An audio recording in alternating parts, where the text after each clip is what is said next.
রাসূলুল্লাহ সাল্লাল্লাহু আলাইহি ওয়াসাল্লাম বলেছেন, ইন্না বাইনা ইয়াদাই সাআতি লা আইয়ামান, কিয়ামতের আগে এমন একটি সময় আসবে যেই সময়ে তিনটি ঘটনা ঘটবে। আরও অনেক ঘটনার কথা বলা হয়েছে, এই হাদিসে বলা হয়েছে তাকসুরু ফিহি আল ফিতানু ওয়া ইয়াকসুরুল হারাজু ওয়া ইউরফাউল ইলমু আও ইয়াকসুরুল জাহালু। তিনি বলেছেন তখন ফিতনা চারিদিকে ছড়িয়ে পড়বে, তখন হত্যা মারামারি চারিদিকে ছড়িয়ে পড়বে এবং জ্ঞান তুলে নেওয়া হবে, অর্থাৎ আলেমদেরকে তুলে নেওয়া হবে। আলেম তখন থাকবে না। হাবিবুল্লাহ মোহাম্মদ ইকবাল ভাই বলছিলেন আলেমদের প্রতি আমাদের শ্রদ্ধা কেমন থাকা দরকার, সেই বিষয়ে আমি বলছি। এবং এই জন্য বিখ্যাত একজন Muslim scholar as well as a visionary leader, তিনি বলেছিলেন তোমরা তোমাদের সিংহদেরকে হত্যা করো না, তাইলে অন্য জাতির ছাগলগুলো তোমাদেরকে খেয়ে ফেলবে। তোমাদের সিংহদেরকে হত্যা করো না। আর মুসলিম উম্মার সিংহ হচ্ছে ওলামায়ে কেরাম, কারণ তারা ফ্রম দ্য ভেরি ফ্রন্ট তারা মানুষকে পথ দেখিয়ে নিয়ে যায়। বাংলাদেশের প্রেক্ষাপটেও যদি আপনি দেখেন যে কোথাও ন্যাশনাল কোনো ক্রাইসিস তৈরি হয়েছে, তাহলে আপনি দেখবেন the first voices raised by the people আর দ্য ওলামায়ে কেরাম। অবভিয়াসলি ইনএভিটেবলি যখনই কোনো ঘটনা ঘটে, তাহলে প্রথম যারা তাদের ভয়েসটাকে রেজ করেন, মানুষকে সচেতন করতে চান, তারা হচ্ছে ওলামায়ে কেরাম। ফলে কোনো জাতি, এই জন্য আমাদের সালাফরা তারা বলেছেন যে ওলামায়ে কেরামরা তারা যদি ঘুমিয়ে থাকে তাহলে জাতি মৃত হয়ে যায়, ওলামায়ে কেরামরা যদি জাগ্রত থাকে তাহলে জাতি জাগ্রত থাকে। আলেমদেরকে শ্রদ্ধা করতে হয়, কারণ আলেমরা হচ্ছে জাতির বিবেক। মানুষ আলেমদের বিবেকে সমাজকে দেখে, আলেমদের চিন্তায় সমাজের রিফ্লেকশন ঘটে এবং সমাজের পরিবর্তন কিন্তু আলেমদের মাধ্যমে ঘটে। রাসূলুল্লাহ সাল্লাল্লাহু আলাইহি ওয়াসাল্লাম তিনি 23 বছরের যে জীবন যাপন করেছেন, এই যে আপনারা আজকে এই মঞ্চে যে আপনারা বসে আছেন না, সেই 23 বছরের ফসল আপনারা ভোগ করছেন।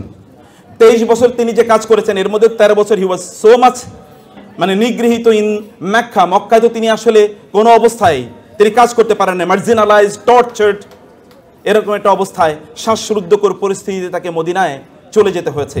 মদিনায় গিয়েও 6 বছর তিনি কাজই করতে পারেননি বলে, because wars and battles, injustices war imposed upon him. তিনি তো ফ্রিলি দিনে দাওয়াত দিতে পারেননি। তারপরে ট্রিটি অফ হুদাইবিয়া সন্ধি হয়, এরপর থেকে তিনি ফ্রিলি মুভ করতে পেরেছিলেন। মাত্র 4 বছরের ফসল আপনারা এখানে বসে ভোগ করছেন। ওলামায়ে কেরামের কাজ হচ্ছে, তাদের মর্যাদা হচ্ছে তারা রাসূলুল্লাহ সাল্লাল্লাহু আলাইহি ওয়াসাল্লামের উত্তরসূরি, ওয়ারাসাতুল আম্বিয়া।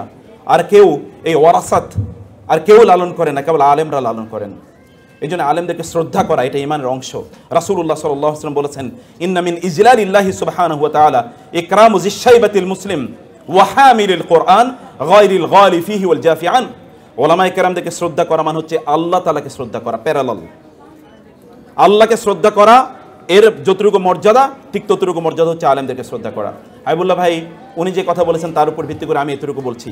2 নম্বর বিষয়ে আপনাকে একটা গল্প বলছি, তোমরা গল্প শুনবে? আচ্ছা, আমার দিকে তাকাও তো সবাই, লুক এট মি। বাঁকা হয়ে তাকানো চলবে না, এইদিকে ফিরতে হবে। ওকে, মাশাআল্লাহ। জাবের ইবনে আব্দুল্লাহ রাদিয়াল্লাহু তাআলা আনহু, বয়স মাত্র 15। এখানে অনেক বাচ্চাদের বয়স আছে 15। তার বাবা যখন মারা যায় তখন তার বয়স 15 এবং তার 7 বোন, এর দায়িত্ব চলে এসেছে জাবেরের মাথায়। এর 2 বছর পর একটা যুদ্ধের জন্য তাকে ডাক দেয়া হলো, তিনি যুদ্ধে চলে গেলেন। যুদ্ধ থেকে ফিরছেন, রাসূলুল্লাহ সাল্লাল্লাহু আলাইহি ওয়াসাল্লাম দেখলেন জাবের অনেক দূরে, অনেক পিছিয়ে, সবাই সামনে এগিয়ে যাচ্ছে। রাসূলুল্লাহ সাল্লাল্লাহু আলাইহি ওয়াসাল্লাম সবাইকে বলেন, একটু থামেন, তোমরা একটু থামো, একটু স্লো যাও। জাবেরের মধ্যে রাসূলের প্যারালালে চলে আসলেন। রাসূল জিজ্ঞেস করলেন, জাবের এত দেরি কেন? বলে, ইয়া রাসূলুল্লাহ, আমার ওটটা তো একটু দুর্বল। এ কারণে তোমার উট দুর্বল কেন? ইয়া রাসূল, আপনি তো জানেন আমার বাবা যুদ্ধের ময়দানে শাহাদাত বরণ করেছেন, আমার 7 বোন আছে, আমার ফ্যামিলিতে আর কেউ ইনকাম করার মতো নাই, আমার বাবা এইটুকু সম্পত্তি রেখে গেছেন, এই দুর্বল উটটি, এর চেয়ে শক্তিশালী কোনো কিছু নাই। রাসূলুল্লাহ সাল্লাল্লাহু আলাইহি ওয়াসাল্লাম দেখলেন যে তার জামায় একটা দাগ আছে। এটা কিসের দাগ? তৎকালীন মানুষের জামায় দাগ থাকতো, তারা পারফিউম, আতর ব্যবহার করতে এই দাগ থাকতো। এবং আপনি কোনো সম্ভ্রান্ত ফ্যামিলির মানুষ, তার মানে হচ্ছে আপনার শরীরে আতরের দাগ আছে, কারণ আতর সবাই ব্যবহার করতে জানতো না অথবা পারতো না। এটা কিসের দাগ? ইয়া রাসূলুল্লাহ, আমি বিয়ে করেছি। সেই সময় রাসূলুল্লাহ সাল্লাল্লাহু আলাইহি ওয়াসাল্লাম তার বিখ্যাত সেই কথাটি বলেছেন, তুমি কাকে বিয়ে করেছো? বলে, আমি এরকম একজন বিধবা নারীকে বিয়ে করেছি।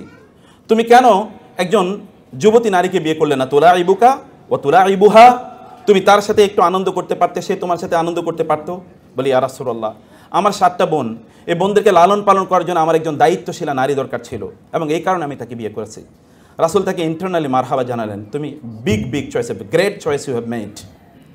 রাসূলুল্লাহ সাল্লাল্লাহু আলাইহি ওয়াসাল্লাম বলেন, তো তোমাকে, আচ্ছা তুমি তো এই দুর্বল উট নিয়ে যেতে পারবে না, আচ্ছা ঠিক আছে। রাসূলুল্লাহ সাল্লাল্লাহু আলাইহি ওয়াসাল্লাম উটকে একটু মাত্র খোঁচা দিলেন।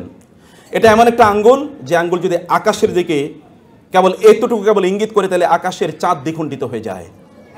এমন একটা আঙ্গুল, যে আঙ্গুল যদি কোথাও কেবলমাত্র এতটুকু পানির মধ্যে ডুবায় বা চুবিয়ে দেয়, এটা হতে পারে যে এক লোটা বা এক বদনা পানি, কিন্তু 1700 বা 1600 লোক ওইখান থেকে গোসল করার পানি পায়, তারা পানি পান করার মতো পানি পায়, এবং তারা পানি প্রিজার্ভ করতে পারে, যে পরবর্তীতে পানি তারা ব্যবহার করবে। কিন্তু পানি ছিল মাত্র এক লোটা, 1400 লোক খায়। যে এমন এক আঙ্গুল, যে আঙ্গুল কেবলমাত্র বলেছে এতটুকুই কেবলমাত্র খাবার আছে, একটা ছোট্ট পাতিলের মধ্যে অল্প একটু মাংস আছে আর অল্প কয়েকটা রুটি আছে। তিনি বলেছেন, আমি হাতটা রাখলাম, তোমরা এবার নাও। 1400 লোক খাওয়ার পরে এরপরে যতটুকু মাংস ছিল ততটুকুই অবশিষ্ট আছে। এমন একটা আঙ্গুল, সে আঙ্গুল কেবল একটু খোঁচা মারলো, খোঁচা মারার পর ওটা তেজি হয়ে গেল, এবং এটা সবার আগে এখন দৌড়ে যাচ্ছে। রাসূলুল্লাহ সাল্লাল্লাহু আলাইহি ওয়াসাল্লাম বললেন, জাবের থামো। জাবের থামলেন, তোমার ওটটা আমি কিনতে চাই। ইয়া রাসূলুল্লাহ, একটাই তো আমার সম্পদ, এটা বিক্রি করলে কেমনে হবে? না, তুমি আমার কাছে বিক্রি করে দাও। না, আমি বিক্রি করতে পারবো না। তুমি বিক্রি করো প্লিজ। না, আমি বিক্রি করতে পারবো না, আমার একটাই মাত্র সম্পদ। রাসূলুল্লাহ সাল্লাল্লাহু আলাইহি ওয়াসাল্লাম 10 বার বললেন তাকে, তোমার এটা বিক্রি করে দাও। মাত্র তার বয়স মাত্র 17। এখনকার যুগের বাচ্চাদের বয়স 17 হলেও তারা যতটুকু ম্যাচিউরড, তৎকালীন বাচ্চারা ইন্টেলেকচুয়ালি আর অনেক বেশি ম্যাচিউর ছিল। আমাদের বাচ্চাদের ম্যাচিউরিটি একটা ভিন্ন জায়গায়। আপনারা এবং আমরা ভয়াবহভাবে একটা ডিস্ট্রাকশনের ওয়ার্ল্ডে বসবাস করছি, ভয়াবহভাবে একটা ডিস্ট্রাকশন। কোনো এক সময় পাপ করার জন্য আপনাকে অনেক দূরে যেতে হতো, এখন পাপ করার জন্য অন্য কোথাও যাওয়া লাগে না। এখন পাপ আপনার ঘরের মধ্যেই রয়েছে, আপনার একটা ছোট্ট ডিভাইসের মধ্যে রয়েছে। এমন কোনো পাপের ট্রেস নাই যে ট্রেস এই ডিভাইসের মধ্যে পাওয়া যায় না। এভরিথিং, সব কিছু এখানে পাওয়া যায়, এভরিথিং এখানে রয়েছে। যত ধরনের অ্যাভারেশন, যত ধরনের ডিস্ট্রাকশন, যত ধরনের ওয়েওয়ার্ডনেস, যত ধরনের পথভ্রষ্টতা অথবা ধরেন পথ থেকে সরে যাওয়া, এগুলো সব কিছুর মধ্যে পাওয়া যায়। তারা ছিলেন ইন্টেলেকচুয়ালি ম্যাচিউরড। রাসূল তাকে 10 বার বললেন, 10 বারই তিনি ডিনাই করলেন। অতঃপর যখন 11তম বার তাকে বললেন, তিনি বললেন, ইয়া রাসূলুল্লাহ, ঠিক আছে বিক্রি করে দিলাম, কত দেবেন আপনি? বলেন 1 দিরহাম। 2 দিরহাম। কি বলেন ইয়া রাসূলুল্লাহ, এর দাম কি 2 দিরহাম হয় নাকি? আচ্ছা ঠিক আছে 4 দিরহাম। না, আরো বেশি দিতে হবে। আচ্ছা ঠিক আছে 8 দিরহাম। না, আর একটু বেশি দিতে হবে। বলতে বলতে রাসূলুল্লাহ সাল্লাল্লাহু আলাইহি ওয়াসাল্লাম এটার যা দাম হওয়ার কথা ছিল তার চেয়ে 10 গুণ তিনি দাম বলে বললেন, এটা 40 দিরহাম দেবো, যাও। এবার তিনি জাবের বলেন, ইয়া রাসূলুল্লাহ, ঠিক আছে, একটা ছোটদের তোমাদের গল্প বলছি। রাসূলুল্লাহ সাল্লাল্লাহু আলাইহি ওয়াসাল্লামকে এবার জাবের বলেন, ইয়া রাসূলুল্লাহ, আমি একটু মদিনা পর্যন্ত একটু উটটা নিয়ে যাই, আমি যাবো কিভাবে? বলে, আচ্ছা ঠিক আছে, মদিনা পর্যন্ত যাও। মদিনাতে যাওয়ার পর প্রত্যেক দিকে চলে যাচ্ছেন। জাবের দেখলেন রাসূলুল্লাহ সাল্লাল্লাহু আলাইহি ওয়াসাল্লাম চলে যাচ্ছেন। তিনি বলেন, ইয়া রাসূলুল্লাহ, আপনি উটটা নেবেন না? আপনি না বিক্রি করেছেন, আপনি না কিনে নিয়েছেন আমার কাছ থেকে? না জাবের, এদিকে আসো। বলে কি? বলে ওটটা তোমাকে দিয়ে দিলাম। না, আমি না বিক্রি করেছি আপনার কাছে। রাসূলুল্লাহ সাল্লাল্লাহু আলাইহি ওয়াসাল্লাম বললেন, আমি তোমার কাছে ওটটা কিনে নিয়েছি, এবার ওটটা আমি তোমাকে হাদিয়া দিয়ে দিলাম। 40 দিরহামও দেয়া হলো, হাদিয়াও দেয়া হলো। রাসূলুল্লাহ সাল্লাল্লাহু আলাইহি ওয়াসাল্লাম, ওলামায়ে কেরাম যারা আছেন, শিক্ষকরা যারা আছেন, রাসূলুল্লাহ সাল্লাল্লাহু আলাইহি ওয়াসাল্লাম জানেন জাবের একটা এক ধরনের ইমোশন আছে, একটা সেন্সিবিলিটি আছে, তার এক ধরনের আত্মমর্যাদা আছে। ইংরেজিতে বলা হয় সেলফ এস্টিম। ইংরেজিতে বলা হয় সেলফ এস্টিম। আল্লাহ সুবহানাহু ওয়া তাআলাকে ইজ্জত বলেছেন, ইন্নাল মুলুকা ইযা দাখালু ক্বরিয়াতান আফসাদুহা ওয়া জাআলু আইজ্জাত আহলিহা আযিল্লা ওয়া কাযালিকা ইয়াফআলুন। আল্লাহ তাআলা বলেছেন, স্বৈরাচারদের, জালিমদের, এদের একটা চরিত্র যুগ যুগ ধরে আছে। জালিমরা যদি কোনো একটা সময়, কোনো একটা সমাজে অথবা কোনো একটা রাষ্ট্রের যদি তারা ক্ষমতাশালী হয়, তাহলে ওইখানকার সম্মানিত মানুষদেরকে তারা অপমানিত করে। কারণ জানে, সম্মানিত মানুষের একটা আত্মসম্মান বোধ আছে, এরা কোথাও মাথা নত করে না, এরা মাথা উঁচু করে দাঁড়ায়। যদি তারা দেখে যে তাদের সম্মানে কেউ আঘাত করেছে, তাহলে তারা বাঘের মতো গর্জে ওঠে। এই জন্য তারা সম্মানিত মানুষদেরকে অপমানিত করে, তাদেরকে তারা লিকুইডেট করে দেয়, অর্থাৎ তাদেরকে সমাজ থেকে নিশ্চিহ্ন করে দেয়। এটা যুগ যুগ ধরে এটা ছিল। আল্লাহ সুবহানাহু ওয়া তাআলা কোরআনে সূরা সাবাতে, মোস্ট প্রবাবলি, আমি হাফেজ নামে জানি না, most probably it is in সূরাতু সাবা। এটা কি সূরা সাবায় আছে নাকি? হ্যাঁ, কোন সূরায়? আচ্ছা, তোমরা বলতে হবে পরে। ইন্নাল মুলুকা ইযা দাখালু ক্বরিয়াতান আফসাদুহা ওয়া জাআলু আইজ্জাতা আহলিহা আযিল্লা ওয়া কাযালিকা ইয়াফআলুন। এটা তাদের ওয়া কাযালিকা ইয়াফআলুন মানে এটা হচ্ছে যুগ যুগ ধরে তাদের চরিত্র। ফাইলে মুদারি, ফাইলে মুদারির মধ্যে একটা ইস্তিমরারির একটি অর্থ রয়েছে, মানে এটা সব সময় চলে। এটা আল হুদুস, এখন ঘটে, আবার অন্য সময় এটা আত তাহাদ্দুস, মানে বারবার এটা ঘটে, এরকম একটা সম্ভাবনা ফাইলে মুদারির মধ্যে রয়েছে। যাই হোক, আল্লাহ সুবহানাহু ওয়া তাআলা কিভাবে ছোটদের সাথে কিভাবে ট্রিট করতে হয়, এটি রাসূলুল্লাহ সাল্লাল্লাহু আলাইহি ওয়াসাল্লামের চরিত্রের মাধ্যমে আল্লাহ তাআলা দেখিয়ে দিলেন। আমি আপনাদেরকে বলবো, আপনাদের বাচ্চাদের সাথে সম্মানজনকভাবে রেসপেক্টফুলি তাদের সাথে আচরণ করুন। রাসূল এমনি তাকে সাদাকে করে দিতে পারতেন, কিন্তু এতে জাবের আত্মসম্মানে আঘাত লাগতো। রাসূল এমনি তাকে ভিন্নভাবে কথা বলতে পারতেন, এতে জাবেরের মন খারাপ হয়ে যেতে পারতো। কিন্তু রাসূলুল্লাহ সাল্লাল্লাহু আলাইহি ওয়াসাল্লাম একদিকে তার সাথে একটু আনন্দ করার একটু সময় কাটালেন, একটু আনন্দ দিলেন তাকে, এক ধরনের তার মধ্যে এক ধরনের হাইপার এক ইমোশন তার মধ্যে তৈরি করে দিলেন। এই ঘটনা যেন জাবের আর কোনোদিন না ভুলে। এরকম মানুষকে কি কোনোদিন ভোলা যায়? এমন মানুষকে কোনোদিন ভোলা যায় যিনি এমন আচরণ করেছেন? তাকে তো হৃদয় দিয়ে ভালোবাসতে হয়, তাকে অন্তর দিয়ে ভালোবাসতে হয়। সম্মানিত বোনেরা, প্রিয় ভাইয়েরা আমার, আল্লাহ সুবহানাহু ওয়া তাআলা একদল লোকের জন্য ভালোবাসাকে আমাদের জন্য অবধারিত করে দিয়েছেন। ইন্নাল্লাযীনা আমানু ওয়া আমিলুস সালিহাতি সায়াজআলু লাহুমুর রাহমানু উদ্দা। আপনি আরবিক ল্যাঙ্গুয়েজ যদি ভালো করে, বিশেষ করে কোরআনিক ল্যাঙ্গুয়েজ যদি অনেক ভালো করে স্টাডি করেন, তাহলে দেখবেন আল উদ এবং আল মুহাব্বা এর মধ্যে পার্থক্য রয়েছে। আল উদকে ইংরেজিতে বলা হয় ইন্টেন্স লাভ। এটা কোনো শরীয়তের বাধ্যতামূলক কোনো লাভ নয়, যে লাভটা আল্লাহ এবং আল্লাহ রাসূলকে করতে হয়। এটাকে বলা হয় মুহাব্বা। কুল ইন কুনতুম তুহিব্বুনাল্লাহ ফাত্তাবিউনি মান আহাব্বা লিল্লাহি ওয়া আবগাদা লিল্লাহি আল মুতাহাব্বিউনা ফিল্লাহ মান আবগাদা লিল্লাহ ওয়া মান আহাব্বা লিল্লাহ ওয়া আবগাদা লিল্লাহ। আল মাহাব্বা এটা হচ্ছে শরীয়ী টার্ম, কিন্তু আল উদ এটা কোনো জিনিসের এগেনস্টে না, এটা কোনো জিনিসের বিনিময় না, এটা অন্তর থেকে উৎসারিত একটা গভীর ভালোবাসা। এই ভালোবাসা যেমন ভাবে আল্লাহ সুবহানাহু ওয়া তাআলা বলেছেন between the husbands and the wives, ওয়া মিন আয়াতিহি আন খালাকা লাকুম মিন আনফুসিকুম আজওয়াজান লিতাসকুনু ইলাইহা ওয়া জাআলা বাইনাকুম মাওয়াদ্দাতান ওয়া রাহমা। স্বামী এবং স্ত্রীর রিলেশনের কেমিস্ট্রি হচ্ছে আল্লাহ তাআলা বলেছেন আল মাওয়াদ্দা। মাওয়াদ্দা হচ্ছে ইন্টেন্স লাভ, একটা গভীর গভীর ভালোবাসা। আমাদের ভালোবাসা তো এখন অন্য জায়গায়। আমেরিকানদের একটা গল্প বলি, আমেরিকানরা তাদের স্ত্রীদের চেয়ে বেশি ভালোবাসে তাদের কলিগদেরকে, অথবা তাদের সেক্রেটারি, কোম্পানি যে সেক্রেটারি, এরকম একটা মেয়ে, ওই মেয়েকে স্ত্রীর চেয়ে বেশি ভালোবাসে। ইউরোপিয়ানরা তাদের স্ত্রীদের চেয়ে তাদের বেশি ভালোবাসা হচ্ছে তাদের ওই রাস্তাঘাটে যে সকল মেয়েরা আছে তাদেরকে। আরবরা তাদের স্ত্রী আছে, তাদের স্ত্রীর চেয়ে তারা বেশি ভালোবাসে উটদেরকে। আর বাংলাদেশি লোকেরা তাদের স্ত্রীর চেয়ে তাদের বেশি ভালোবাসা হলো বারবারই কেবল মায়ের কথা, কেবল বোনের কথা, কেবল খালার কথা, মামির কথা ইত্তকার, কিন্তু স্ত্রীর কথা বলে না। আই লাভ ইউ এটা স্ত্রীকে বলতে পারে না, অথচ এটা কিন্তু আই লাভ ইউ স্ত্রীকে বলতে হয়। আল্লাহ তাআলা বলেছেন ওয়া জাআলা বাইনাকুম মাওয়াদ্দাতান ওয়া রাহমা। মায়েরা যারা আছেন অন্য কথা অন্যদিকে নেবেন না, আমি এমনি একটা গল্পের জন্য বললাম আর কি। যাই হোক, এরকম একটা ইন্টেন্স লাভ থাকতে হয়। এই লাভের কথা আল্লাহ সুবহানাহু ওয়া তাআলা বলেছেন ইন্নাল্লাযীনা আমানু ওয়া আমিলুস সালিহাতি সায়াজআলু লাহুমুর রাহমানু উদ্দা। আপনারা কি দেখতে পান না? আপনি যদি চোখ মেলে একবার তাকান, তাইলে দেখবেন যারা ঈমান এনেছিল, যারা আমলে সালেহ করেছে, আল্লাহ সুবহানাহু ওয়া তাআলা সায়াজআলু, সিন এটা কিন্তু সামটাইমস এটা তাওকীদের জন্য ব্যবহৃত হয়, এটা কেবলমাত্র ফিউচারের জন্য ব্যবহৃত হয় না কোরআনে। কখনো কখনো সিন এটা তাওকীদের জন্য, তাকিদের জন্য, স্ট্রেস এন্ড এমফাসাইজ এর জন্য ব্যবহৃত হয়। সায়াজআলু, আল্লাহ উইল শিওরলি। এন্ড ইয়াজআলু শব্দটি জাআলা ইয়াজআলু কোরআনে অনেক অর্থে ব্যবহৃত হয়। তোর মধ্যে একটা হচ্ছে রিপ্লেসমেন্ট, একটা রিপ্লেসমেন্ট। যেমন ইন্নী জাইলুন ফিল আরদি খলিফা, আমি জমিনে একজন প্রতিনিধিকে রিপ্লেস করতে যাচ্ছি, কারণ এর আগে জিন ছিল, জিনের পরিবর্তে আমি একটা নতুন রিপ্লেসমেন্ট এখানে করছি। আল্লাহর কসম, যে সকল ব্যক্তিরা আল্লাহর প্রতি ঈমান আনে এবং ভালো কাজ করে, আল্লাহ সুবহানাহু ওয়া তাআলা এদের জন্য অন্যদের অন্তরে ভালোবাসাকে রিপ্লেস করে দেন। একবার তাকিয়ে দেখেন না, এমন বহু লোক আছে যারা বহুদিন কোনো আপনাদের আলোচনা মাহফিলে আসতে পারে নাই, আপনাদের সামনে কথাবার্তা বলতে পারে নাই। হতে পারে যে তারা চার দেয়ালের মধ্যে তারা বন্দী ছিল, কিন্তু 13, 14, 15, 16 বছর, 20 বছর পরেও সমগ্র পৃথিবী তাদের জন্য কাঁদছে। এরকম কাঁদে নাই? এমন অবস্থা কি আপনাদের সামনে দৃশ্যমান নয়? এরকম কোটি কোটি এরকম এক্সাম্পল। কেবল যদি আপনাদের চোখ আছে, ইন্নাহা লা তা'মাল আবসার ওয়ালাকিন তা'মাল কুলুবুল লাতী ফিস সুদূর, যদি অন্তরের দৃষ্টি থাকে তাহলে আপনি এটা দেখতে পাবেন। আল্লাহ তাআলা কি রকম ভালোবাসা তাদের অন্তরে তৈরি করে দিয়েছেন। আমি জানি এরকম লক্ষ লক্ষ মানুষের কথা, যে সকল লক্ষ লক্ষ মানুষরা এরকম ব্যক্তিদের জন্য সেজদায় গিয়ে কাঁদে, অথবা তারা এমন জায়গায় গিয়ে কাঁদে যেখানে দোয়া কবুল হবেই, দোয়া কবুলের গ্যারান্টি দেওয়া হয়েছে, এমন জায়গায় গিয়ে কাঁদে। আপনাদের সন্তানদেরকে যদি আপনারা এরকম একটা জায়গায় নিয়ে যেতে চান যাদের জন্য লোকেরা কাঁদবে, ফামা বাকাত আলাইহিমুস সামাউ ওয়াল আরদু ওয়া মা কানু মুনজারিন, এমন বহু লোক আছে তারা যখন মারা যায় তখন আসমান এবং জমিন তাদের জন্য কেঁদে ওঠে। এমন বহু লোক আছে, সাদ ইবনে মুআজ রাদিয়াল্লাহু তাআলা আনহু যখন মারা গিয়েছেন, ইহতাযাল্লাহু আরশুর রহমান, আল্লাহ সুবহানাহু ওয়া তাআলা আরশ পর্যন্ত কেঁপে উঠেছিল সাদ ইবনে মুআজ রাদিয়াল্লাহু তাআলা আনহুর জন্য। আরশ কেঁপে ওঠার অর্থ আমি জানি না, কারণ এটার কোনো এক্সপ্লেনেশন না আল্লাহ দিয়েছেন না আল্লাহ রাসূল দিয়েছেন, কিন্তু আরশ কেঁপে ওঠার কথা তো রাসূলুল্লাহ সাল্লাল্লাহু আলাইহি ওয়াসাল্লাম বলেছেন, এবং মুতাওয়াতির পর্যায়ে বর্ণনা।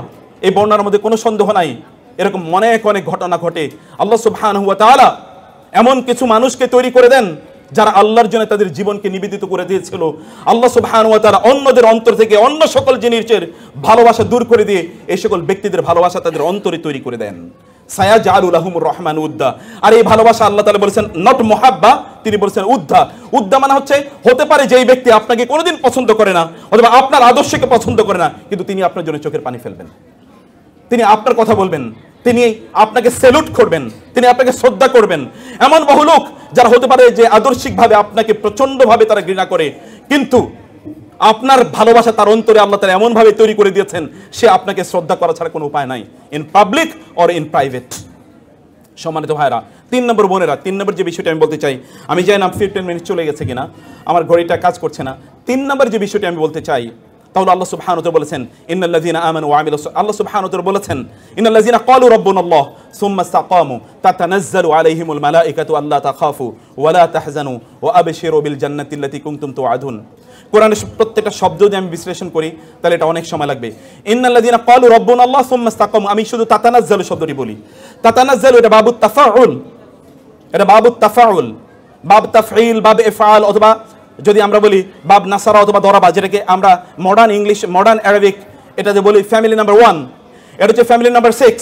ফ্যামিলি নাম্বার 6-এ কোরআনে যত শব্দ এসেছে সবগুলো শব্দের মধ্যে কাসরাত রয়েছে। কাসরাত মানে অনেক বেশি, যেমন তানাজ্জালুল মালাইকাতু ওয়ার রূহু, তাতানাজ্জালু আলাইহিমুল মালাইকাতু।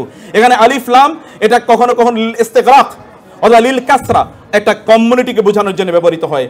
যেই সকল ব্যক্তিরা তারা ঈমান এনেছে, ঈমানের উপর তারা সুদৃঢ় ছিল, আল্লাহ সুবহানাহু ওয়া তাআলা বলেন এদের মৃত্যুর সময় বিশাল সংখ্যক ফেরেশতা তাদের উপর এসে নাজিল হয়, তাতানাজ্জালু আলাইহিমুল মালাইকা। এবং ফেরেশতারা এসে তাদেরকে বলে আল্লাহ তাখাফু ওয়া লা তাহজানু ওয়া আবশিরু বিল জান্নাহ।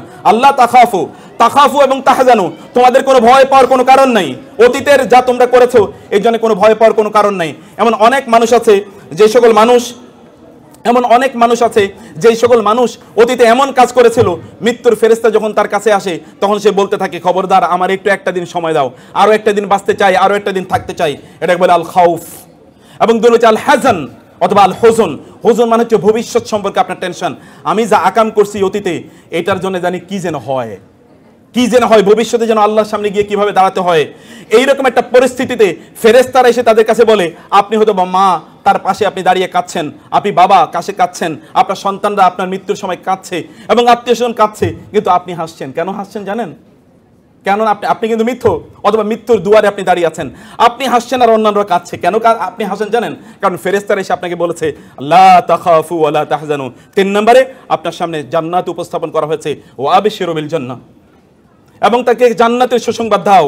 নাহনু আউলিয়াউকুম ফিল হায়াতিদ দুনিয়া ওয়া ফিল আখিরাহ, তোমাদের বন্ধু ছিলাম আমরা দুনিয়াতে এবং আখিরাতেও তোমাদের বন্ধু আমরা।